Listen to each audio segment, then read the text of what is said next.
everyone, and welcome to the Daryl Talks podcast. Today, we have got another absolute humdinger of an episode. I would like to welcome you, Hayley.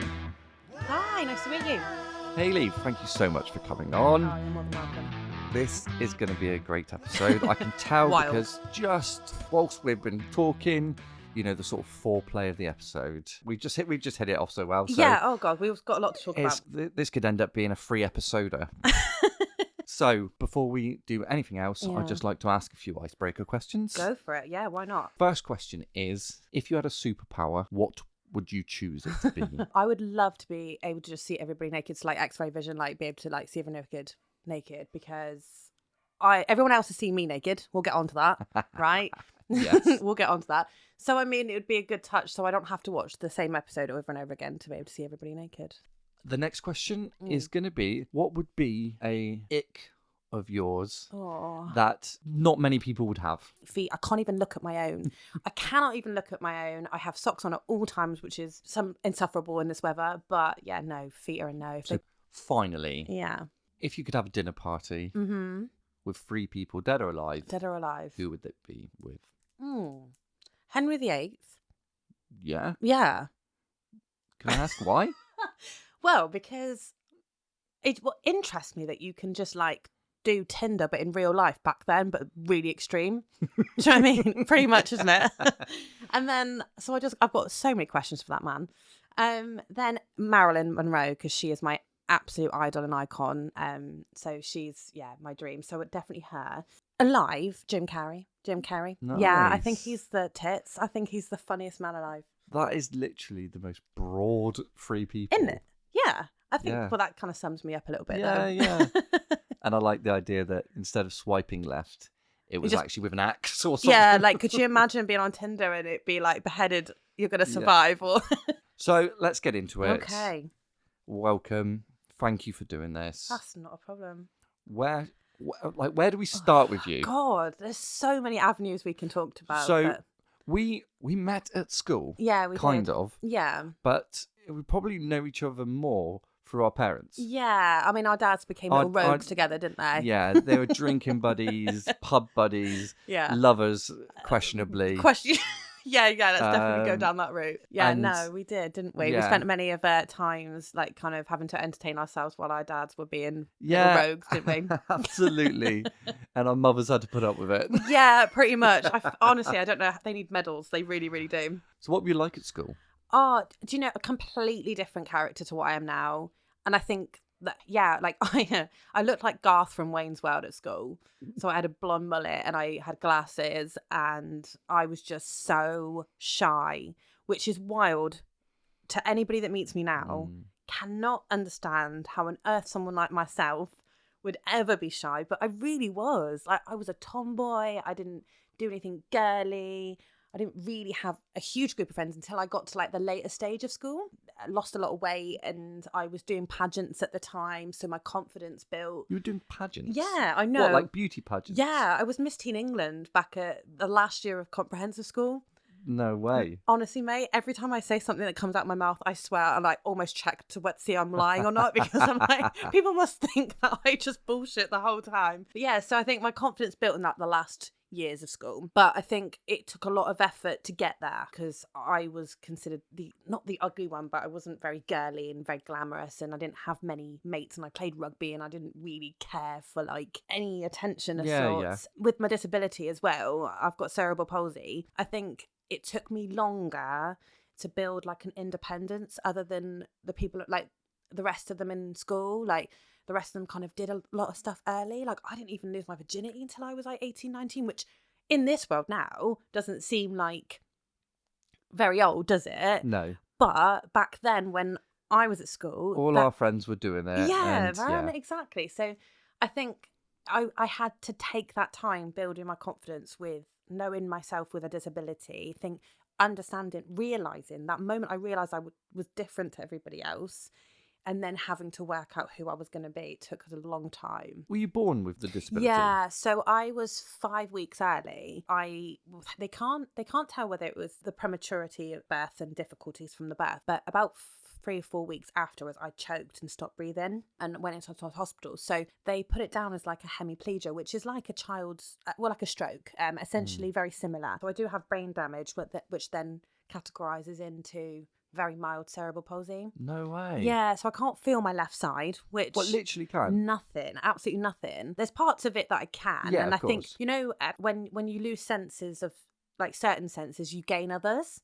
So, like, I'm obviously aware of what's going on. So what is cerebral palsy? It's a motor neuron issue. So it's basically lack of oxygen to the brain, and the way it's damaged is such a big category. There are so many different levels of cerebral. When you say there's levels, because there's some people who are literally Well, crippled, absolutely. and I mean, you hold it so well. Well, absolutely. So... We went to, I think it was a couple of years underneath us, but we went to school with a guy that his legs were interned and he was wheelchaired and he had cerebral palsy. And a lot of the times there was actually a school teacher that disciplined me for lying about having cerebral palsy because of because of my level of it and how well I hold myself.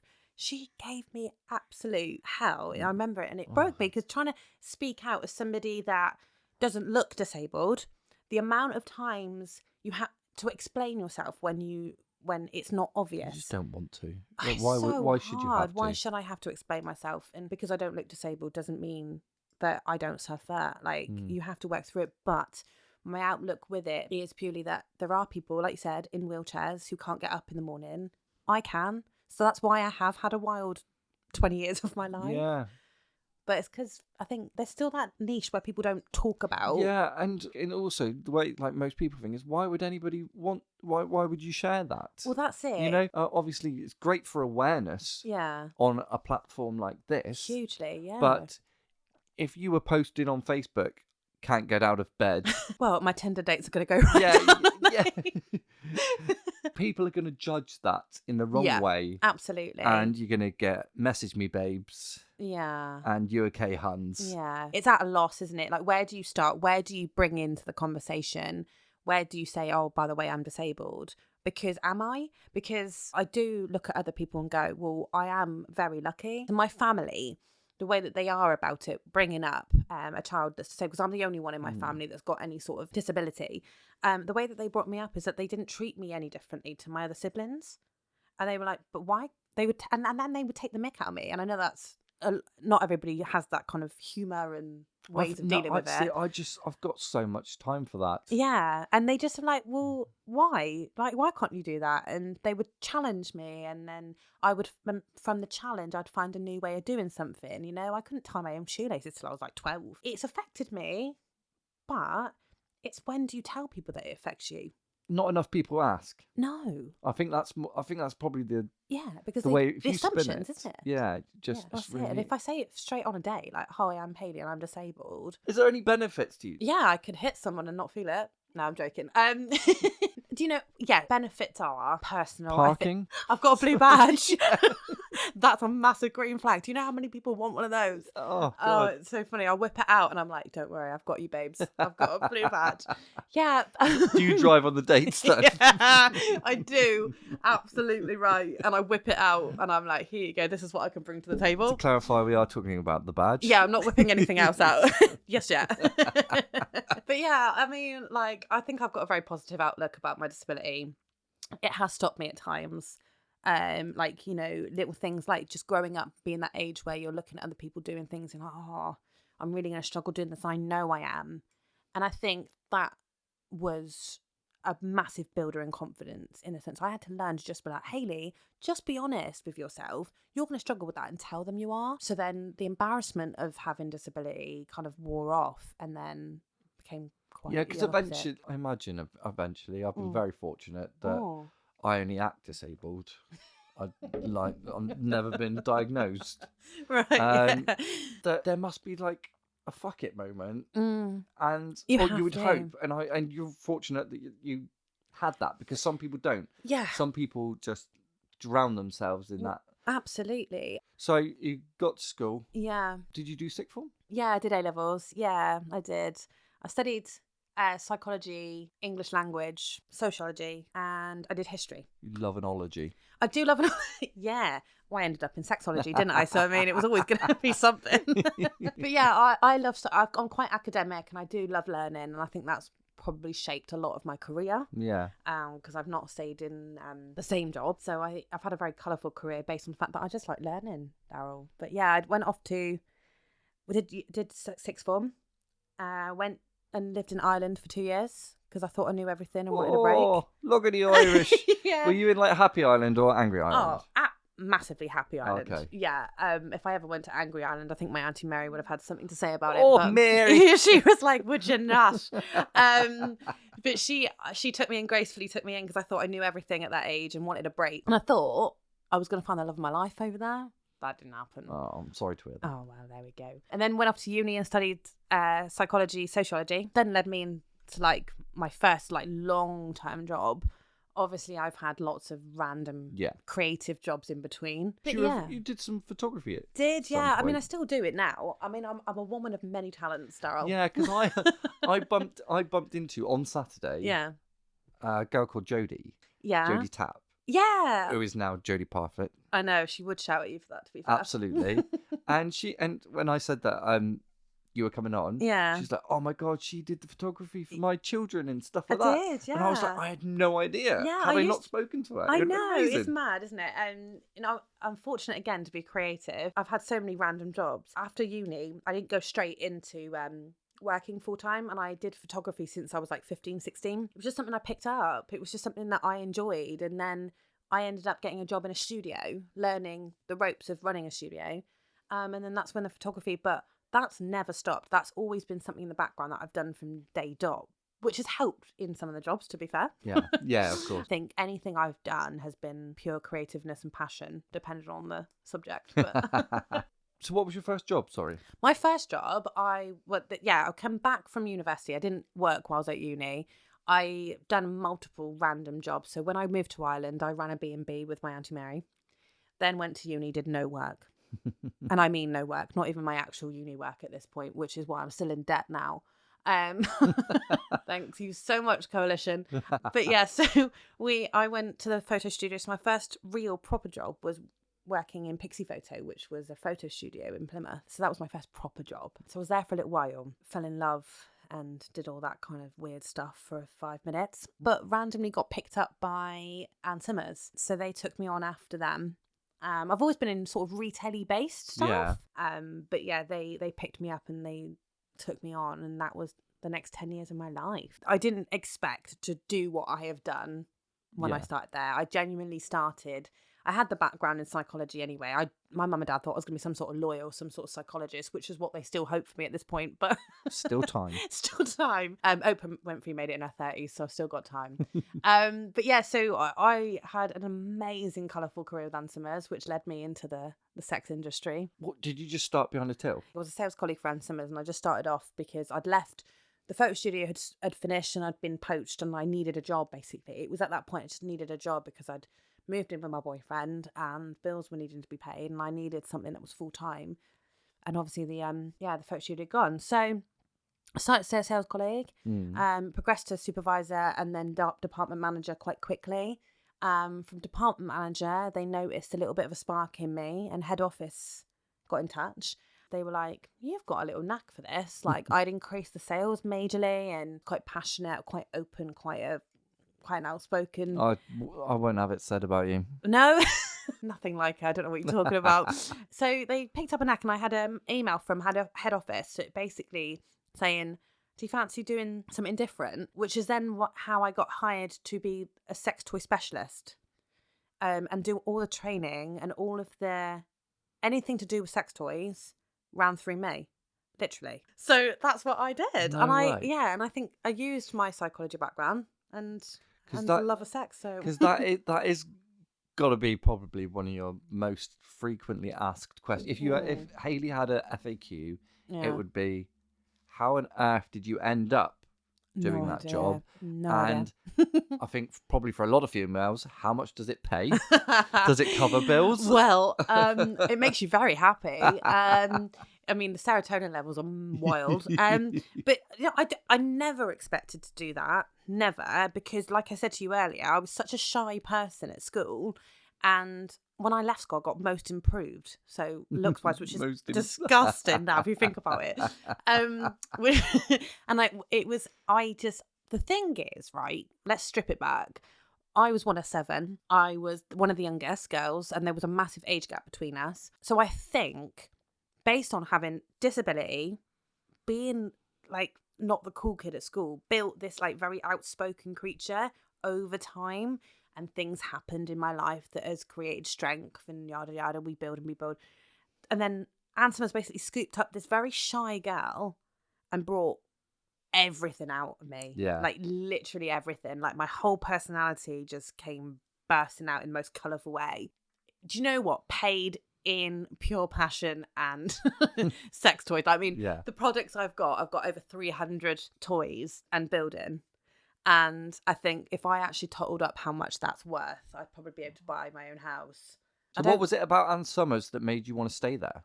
Oh, they built me up so big. I became such a confident woman with a disability, someone that was curvy, and I just felt for the first time that I'd found my people.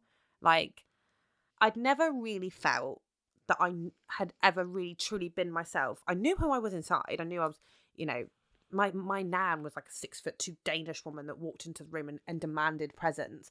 So I knew that was all in the back of my mind, and I knew that I had to fight to be a bit more independent. I had groups of friends, but who are still my friends now, but I was always slightly the odd one out, in the sense that because I had a personality, and I know that sounds really odd, but because I was an outspoken personality, I didn't fit in.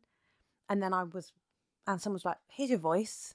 You are pretty damn cool, and there's people that really want to look up to you. And I didn't realise my power. Yeah. And they brought that power out, and I just love you just come across like you don't give a shit. I really don't. And I and really don't. I act like that. Yeah. But I totally give a shit. Yeah, but so many of us do though. I know. But it's being honest. Yeah. If you look at like I said about my icon, like Marilyn, right? She went out, like Marilyn Monroe was a character that she created. We do it on purpose to hide anything that we're thinking about, anything that's negative, any worries, any fear. We create personalities to survive. We do, and it's natural, and I've done it. There's been times when my personality has been with Ann Summers, there's been dark times with Ann Summers, right? Because my personality has been too much. Not too much for any, it doesn't matter. Do you find that people try and bring you down? Yeah. Target you to bring you down? Yeah. Yeah. Like, if let's go back to dating, people have said, I'm too much, or I talk about sex too much, or I'm too open, or I'm too. Well, no, to me that's fine. That is who I am. I'm very open. I'm not going to judge anybody else for who they are, but we're too opinionated. People are too opinionated, but it doesn't matter that you're too much for somebody else, because you're going to be someone else's champagne at some point. Yeah. But there has been dark moments for me with that personality that I've gone, oh my gosh, hang on a minute. Is that really me? Or am I playing a character? And has the character become, is that really who I am? Yeah. Is it a persona? Yeah, exactly. And, I didn't want to go down the route of going mental and ending up with real anxiety as being wild, which people just wouldn't think I would have. I've had panic attacks to the point where I've choked so much that I've stopped breathing, and then it traces me back to that's how I got cerebral palsy. So you're not worth any. Do you know what I mean? Absolutely. It triggers a massive amount. But you look at me, and nobody would ever say that I've got any sort of confidence problems. Yeah. But I really do. But it's because I have to work on it every day to not make such a huge point of positivity, empowerment, feeling that powerful woman that I am. And that takes a lot of effort. Yeah, I bet. But it's taken a lot of practice as well. Huge amounts of practice. Molded me into such an amazing person, but at the same time. But we don't what talk like, about it. Yeah, I was going to say, what helped you through it?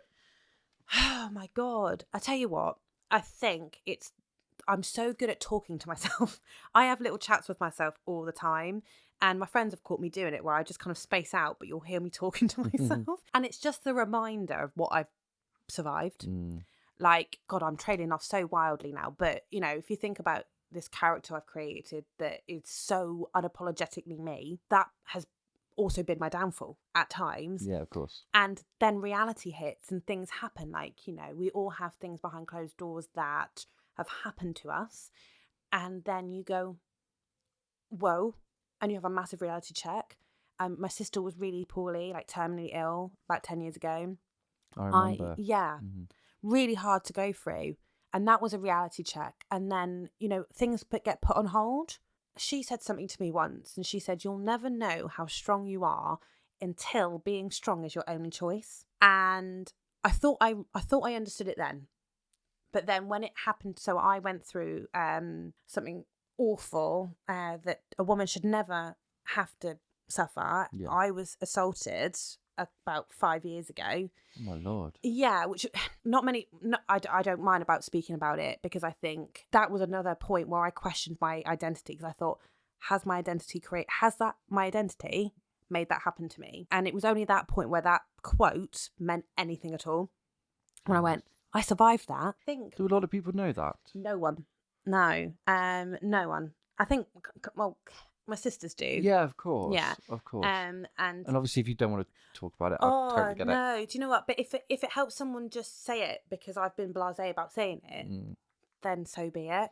Because it's created a whole new level of strength that I never thought I could have. My heart just sank at the thought of you questioning whether it was your fault. Yeah. And it's a huge battle, though. Yeah. It's a huge battle. So, like, you've got me, who's sex positivity, who's all about talking about women's sexual health and empowerment, getting, you know, feeling in love with your body, being open, honest, talking about my sex life like it's breakfast, and then having to question that, being like, well, someone did that to me. Is that because I'm like that? And then having thought she won't care. Mm-hmm. Because she has sex all the time, because she talks about sex all the time. No, that's not fucking right. Absolutely not fucking right. But that was a turning point for me to solidify that, fuck you, you're not going to defy the fact that that's my personality, because I'm going to continue being that personality, because that is who I am. Yeah. So yeah, that was a massive turning point for Holy shit. Yeah, man, that was deep, wasn't it? Yeah, I was not expecting that. And I'm not qualified to do therapy. Like, strangely, I am. Yeah. But no, on a much, much sweeter, lighter note, I've had some moments that we all go through and don't bloody talk about enough. I have had the most empowering 15 years of my life. Do you believe that it's the things you go through that make you? Yeah. Yeah? 1,000,000%. Yeah, 100%. I've done so many crazy things. The sex toy specialist thing, taking me onto TV, like doing TV. Yep. So. Oh man. Me and Liz. Yeah. And a couple of our friends. Yeah. Did you have a viewing party?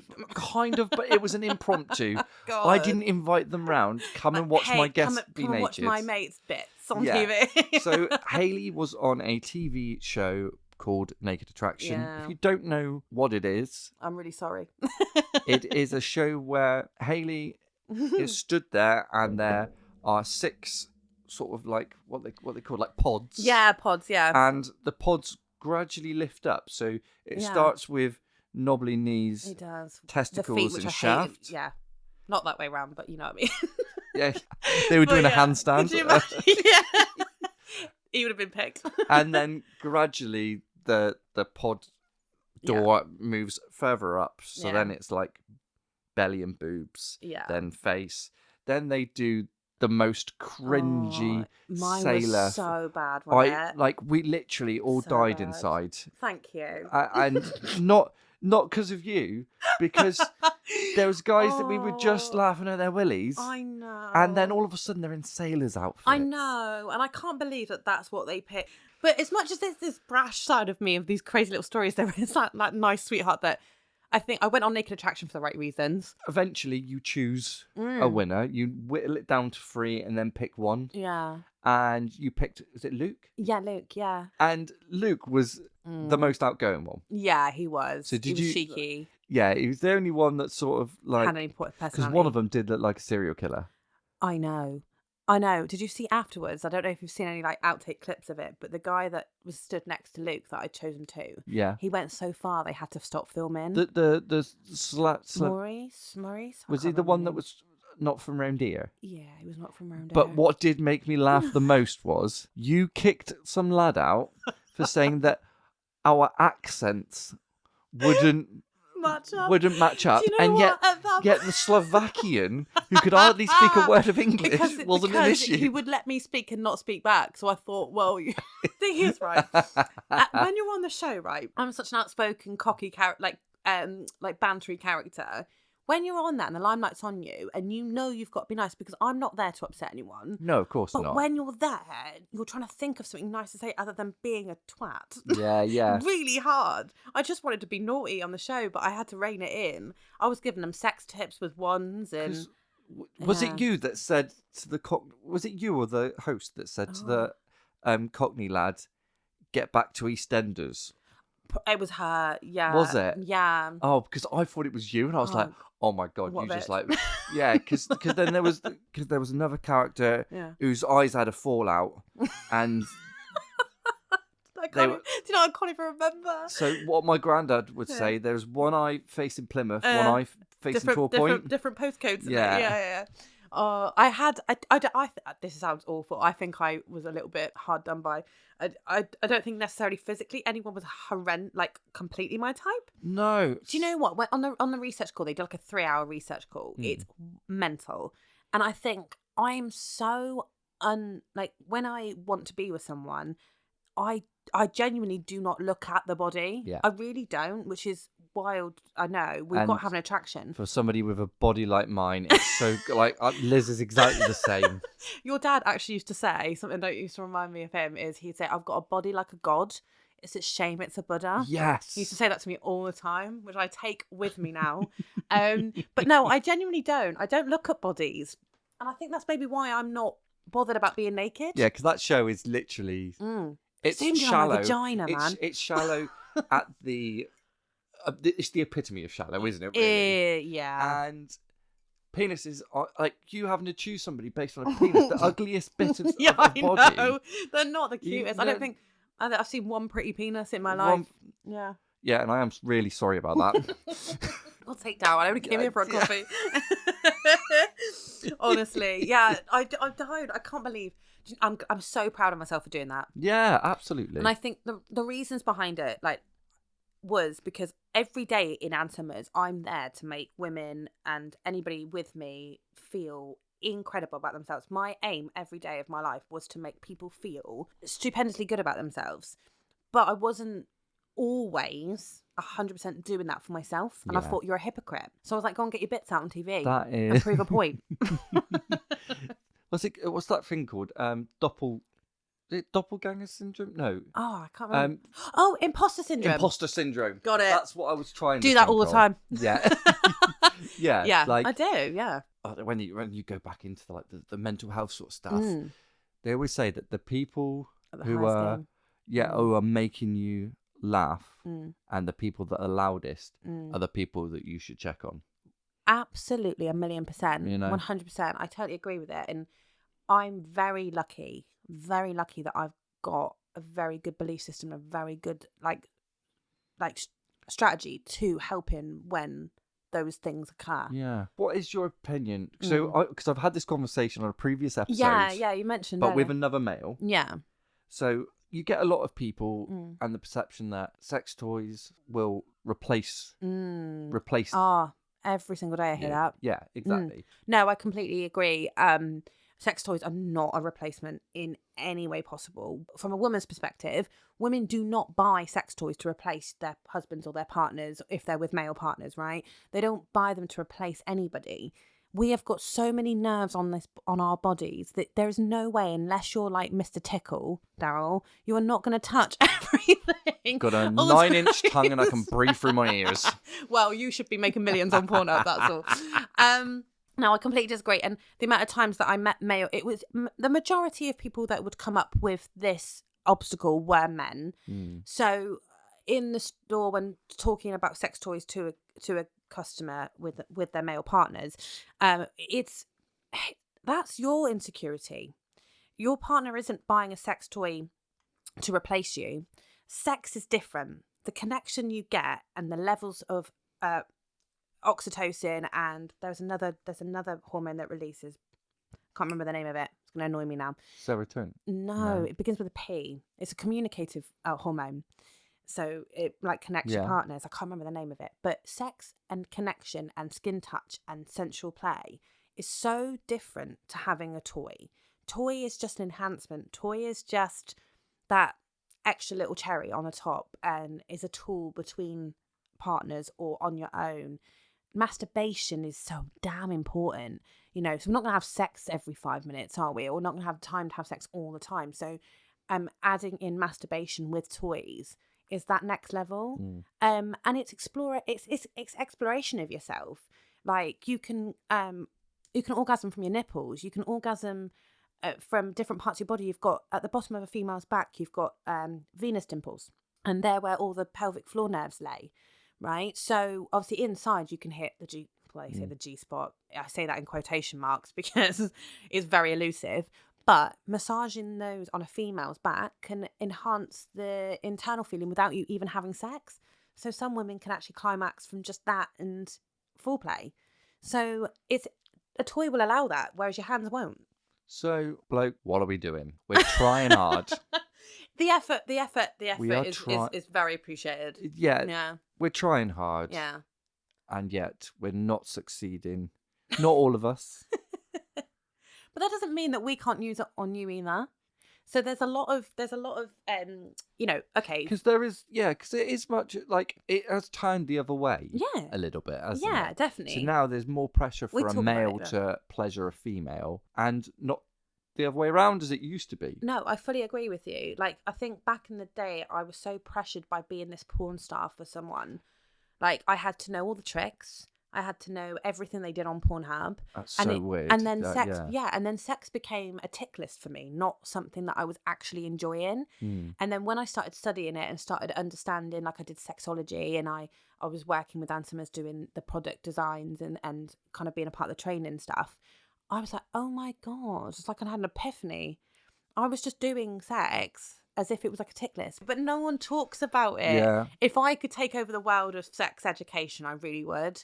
Because when you're at school, you're taught how to put a condom on, what STIs are, and how you're going to die of AIDS if you don't jolly it up, right? And you're taught how a baby's made.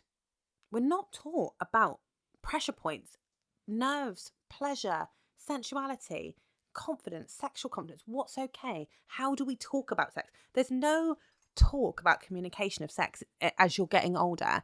And when I was of that age, I didn't have someone like me to talk to, so I just would watch Pornhub and tick list it. Yeah, see, if I sometimes reflect back on my sex life from day one to current day, oh my God, like how I've gone from literally not having a clue, to now understanding it. Because obviously, so today, the day we are recording this, is been exactly 18 years since the day I met Liz. Oh wow! Oh my gosh! Right, so that's a whole lifetime, that, isn't it? Exactly. Yeah. And thinking of day one meeting Liz to where we are now. We understand each other a lot better. Yes. No one gives the time of day to do so. It's always a work in progress. Yeah. But what would you say to anybody who isn't masturbating, isn't having sex? Listen, masturbation is the key before you're having sex. You genuinely will not, oh God, it's probably quite opinionated. You won't fully enjoy having sex with somebody else until you fully enjoy having sex alone. And that means just exploring your body, being completely honest and open about what your kinks are, because everybody has natural kinks and thoughts, right? So you can watch stuff and get imagination. Sometimes people are very visual. I was a very visual person, so I realised what my thoughts and wants and kinks were from that. Everybody's different, but not being afraid of yourself is first port of call. Masturbation, number 2. You have to masturbate. You will not know where you want to be touched, how fast, how slow, where or how and how you do it without doing it for yourself. And that's sometimes a lot of the confidence barrier for people. Like, a lot of women I've met are like, oh, I can't do that. What are you talking about, masturbation? Are you joking? Like, it's your natural paracetamol. Like, your endorphins go up by, like, you've been at the gym for an hour and a half. Like, why wouldn't you do that? Why? There's so many benefits to a female orgasm. It's unreal. And our nerve paths are so wild. And I think even from a male's perspective as well, communication for men having sex is so important because, like you said, the massive pressure of pleasing a woman now, because we're so open. I think women talk about it a lot more than men. Yeah. Yeah. There's like a very woman empowerment about it, isn't there? Yeah, because like it's really odd. So if a bloke, I say a bloke, like bloke, if a male is talking about their sex life, most of the time it's in this alpha. Yeah. Yeah, you know, I'll put one in her. Yeah, right. Yeah. You know, like, woof. Yeah. All right, mate. And whereas I've never spoken much about, like I would personally, I wouldn't dream of talking about mine and Liz's sex life yeah. just randomly. No, of course. Because it's our thing. Yeah, absolutely. But I think you'd be surprised. Yeah. No, and I think from I mean, I couldn't speak for all males, but from a male's perspective, actually having that conversation in a more emotional way. Women are a lot more emotional creatures, right? So we will have those conversations with our girlfriends more. So I think over time, there has been a massive movement with women talking about sex. Not so much men. And I think, like, it's hard. If you don't communicate, sex is never going to be anything. Yeah. You're not going to get anything from it. But I guess that's like the inner monologue as well. When you're talking to yourself about it. Yeah. Like you previously said. Yeah. So what's your opinion on male sex toys then? Love them. Because they, in my opinion, they are more taboo than a female sex toy. There's so many Why more. is that? I don't know, but there's so many more options for a female. There's so many more options sex toy wise for a female than there is male. Yeah, because it's up your ass. or it's on the end of your penis. Yeah. Yeah. But trace it back to that conversation we just finished. There's not enough communication. There's not enough chat between men to talk about their sex lives with each other. Imagine me like, wait, we're going to paint a picture for you listeners now, right? I'm at the pub. Could you imagine having a pint? Yeah, exactly. Yeah, and I've ordered myself a golden drop of Doom Bar. Well, they're very good at storytelling, Darryl. Exactly. And one of my mates is there. I haven't seen him for a bit. Yeah. And he goes, "Oh, well, what's new with you?" And then I go, "Well, I've got this thing that I shove up my ass." Banging. But why? But why is there not the conversation? Do you think it's just that men just wouldn't? Because it is my absolute favourite thing to change a man's mind. When they come in and they've been with me and their wife is so enthralled with my conversation because... Oh, right. So when you said you've been with them and you're talking about work... I mean, I am. And then you said their wife and I'm like... I have been offered. I have been offered many a times. I was talking to a couple, talking about a very similar situation because I said, why don't you talk about it? I said, because there's so many other toys that you could use. And I started then showing them how I'd use a wand on my partner at the time. You've got your perineum, which has got many nerves in it, and a lot Biffin's Bridge, for those of you who don't know what. What did you just call it? Biffin's Bridge. Biffin's Bridge. I have never had it. Yeah, because you take a trip over Biffin's Bridge to Brownton Abbey. That's the first time I've ever heard it called that. That's hilarious. That's brilliant. But yeah, the gooch. I was also, sorry. I love a gooch. But yeah, so I was explaining, and I'm quite when I talk, don't I? I talk about right, absolutely. And I'm quite. So I can imagine some people listening now. Yeah. Just like dying inside. Yeah. At the thought of us. Talking about orgasms. But like, all day long. I have no awkwardness. No, me neither. But yeah, back to that couple. They come back, right? Because I'd sold this. Like so many sex tips and so many opened their world so much. He came back to ask for my number to go back with him and his wife to the hotel room. I did a Channel 5 show called Adults Only, and it was called Orgasm a Day.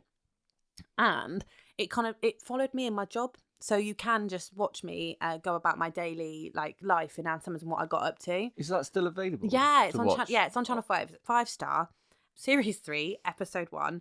And it's adults only. After I did that program, I ended up doing sex positivity chats in the Plymouth University, and I did a couple of sex positivity conventions where they invited me to talk. So for male and female, biologically, male and female, in order to climax, a woman has to be relaxed to come.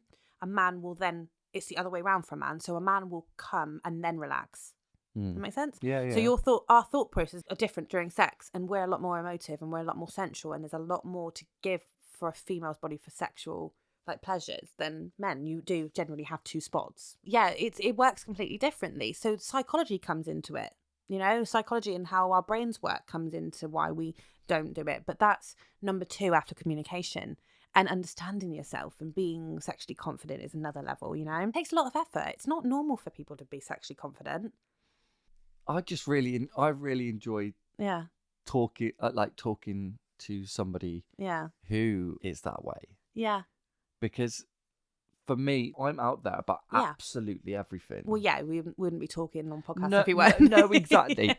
And I think even at stages, even I've gone like in my head, like, yeah, Yeah, that's amazing. Well, this is how I don't usually feel these things. Well, I don't usually meet people that make me feel good. this way. That's what. So can you just give me? I finish that quickly. Yeah, I was going to say not too quickly.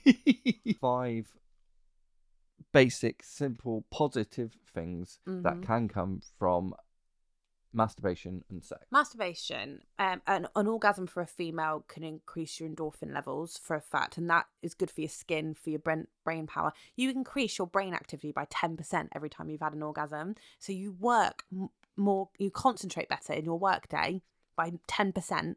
Just from having an orgasm in the morning. Is that for males and females? Female more than males. I think a lot of masturbation benefits are more female based. Yeah. Just because we've got so much more. Men just go blind if they do it too much, don't they? Apparently that's what I was told. Yeah, that's what I was told. Yeah. But then that's a taboo thing, isn't it, though, isn't it? Because you think, well, that's... Christ, if I do it too much. Yeah. But that goes back to like the conversation of like taboo for having masturbation. Yeah. Why? Natural paracetamol. It can increase it can shorten the length of your period. Other benefits for sex is it feels damn good. Yeah. Your oxytocin levels for a female. Okay, so once you've both climaxed, you both release prolactin. Is that the love hormone? Yeah. Yes. But it's like a communicating love hormone. And it's the best time to have the conversation.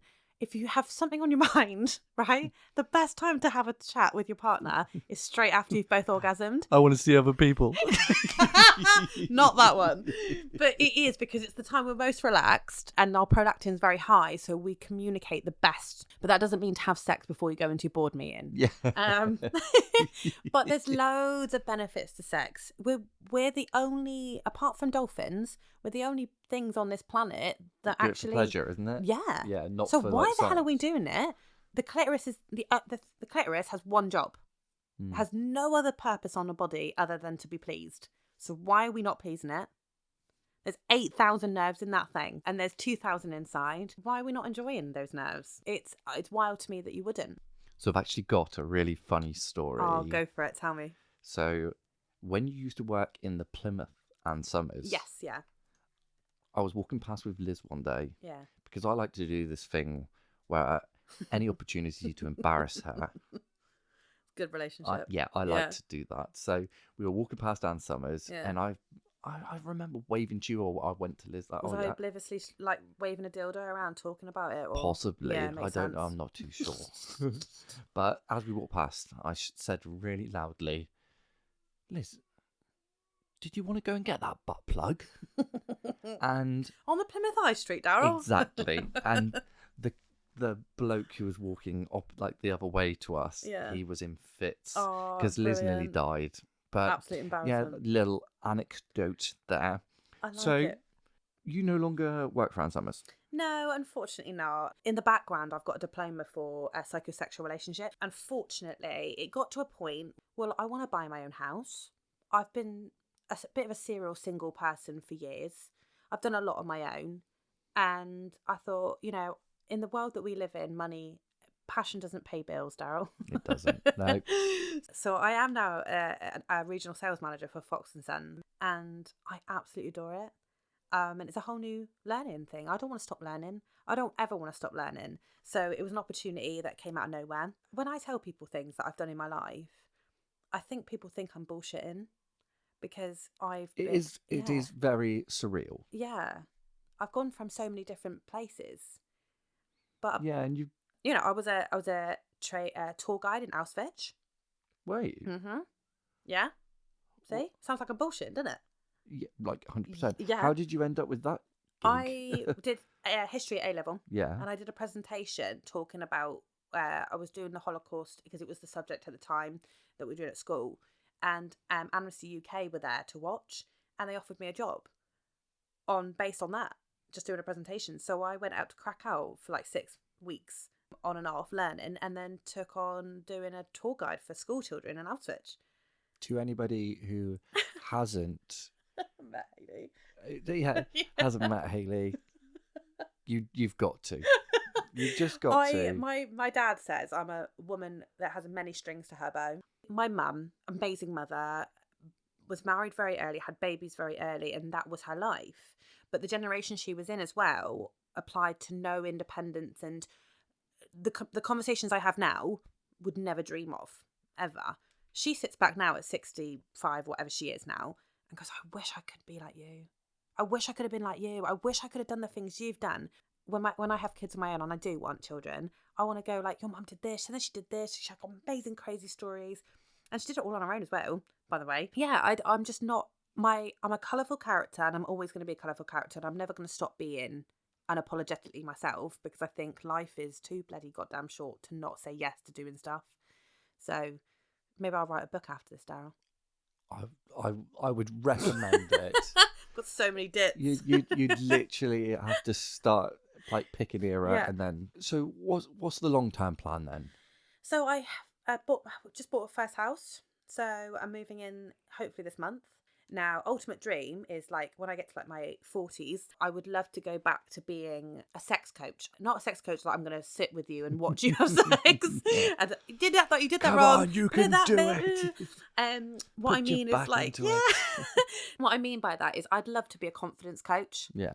I'd love to change people's lives in the sense of like, you come see me for sessions, you come and have counselling sessions, whatever the program looks like. You know that lady do you know Sex Education that was on Netflix? Yeah. Like that. I just want to be like, I just want to be, and then you leave and then have just a completely different outlook on life, whether that's sex or whether that's just confidence for your body and you. We've all got hold-ups, and don't get me wrong, I sometimes hate myself and my body. But it takes half the amount of effort for our brains to think negatively about ourselves than it does positive. So start training yourself to think positive, because your brain will work so much better. So yeah, I think if I had my ultimate dream, I'd write a book and then I'd be doing that. I think if anyone's going to do it, it is definitely going to be I might do you. another TV show at some point as well. I was meant to do Naked Love Island, but I turned that down this year. Really? Yeah, so MTV have just started this new programme where it's like Love Island and Naked Attraction in one. Oh. Yeah, and I made the cast for that. Well, I cannot thank you enough. Thank you. I have thoroughly enjoyed this. I've learnt some stuff. Good. I'm glad. That's what I want to be for people.